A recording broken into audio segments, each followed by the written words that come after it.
Hi, and welcome to High School Hacking. In this video, we're going to talk about the various ways I'm exploring to build my jet engine.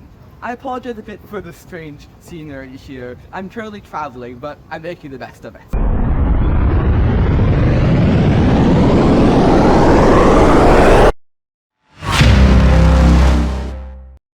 So currently, I see 4 different ways to manufacture the jet engine. Each of them has their own positives and negatives, but ultimately the one I decide will come more to what I have access to, which we'll talk about a bit later in the video.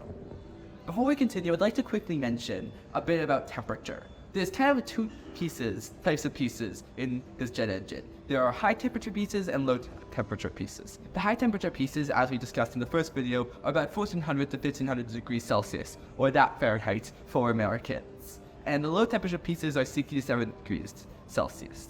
For reference, as we talked about earlier, steel melts at about 1600 degrees Celsius, and aluminum melts at about 600 degrees Celsius. So we're getting awfully close to some of these melting points.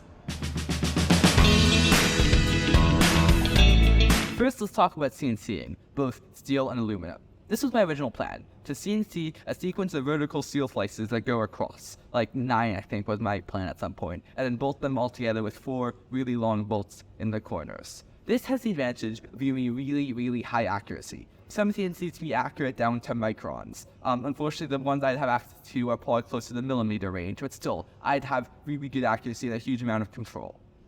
The other upside is turnaround time. With the CNC that I'd have access to myself, it could take up to 5 to 10 hours. With an external company, it would take a couple days, which is fairly good. Now, the downsides, complex geometries can be fairly hard on CNC machines. Anything with strange angles can either require a whole bunch of machining tool paths and strange tools and like turning it around, or a 4-axis CNC, which is far more expensive. Talking about price, CNCing in general isn't really expensive. It can cost up to $200 to $300 per individual part, which really adds up for 9 parts. Next, let's talk about 3D printing. 3D printing is a really interesting manufacturing method. First of all, it's really cheap. A kilogram of PLA, the plastic I'm using, costs about $20 to $30. And that means that I can print a whole bunch of parts for that $20 to $30, which is really good for the budget. Second of all, prototyping is really rapid. I can print a piece and then test it in 30 to 40 minutes, which is really nice. Maybe 2 hours if the print is longer. On the downside though, it's really low temperature. It softens at 100 to 150 degrees Celsius, which makes it totally useless for anything close to the high temperature section. I really see it only useful for the compressor section, but that's still one piece that I can make fairly easily.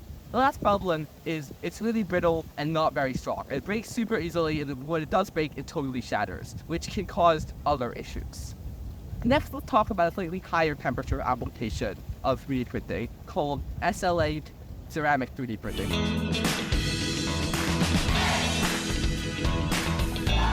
After printing, the part goes through a kiln. This burns off all the resin and leads to a pure ceramic part.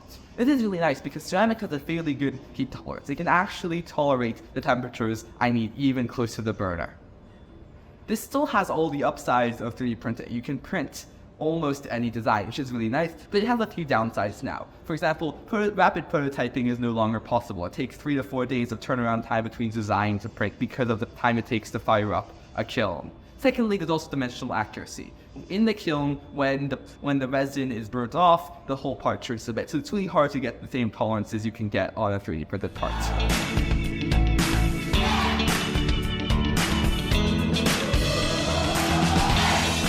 The last option is probably the most complicated. It involves welding together steel tubes with plasma cut pieces. For the turbines and all the different blades, I would take the plasma cut pieces and press them together with 2 3D printed pieces to form the blades and the turbines. This is going to be fairly complicated. I found online a couple of YouTube channels that did it. I think Stuff Made Here did it at some point, but it's going to take a lot of testing. Of course, there's also prototype time. It takes a long time to send out the files and receive the files, then create the molds, then press the molds together, and then if the molds don't work, I have to repeat the whole process. The point is, it will take a lot longer, which can be problematic. On the plus side, it would totally meet the temperature requirements I need. It's steel, which melts at 1600 degrees Celsius, which is well within what I need. it also can make up the whole jet engine. I can make all the parts from it if this works, which is really nice. It means I don't have to resort to using 2 or 3 different methods requiring 2 or 3 different machines. Finally, it's also fairly cheap. There's online services that can plasma cut out pieces, and for like $10 to $20, which is within the range of this budget. That would be awesome if they could sponsor this project.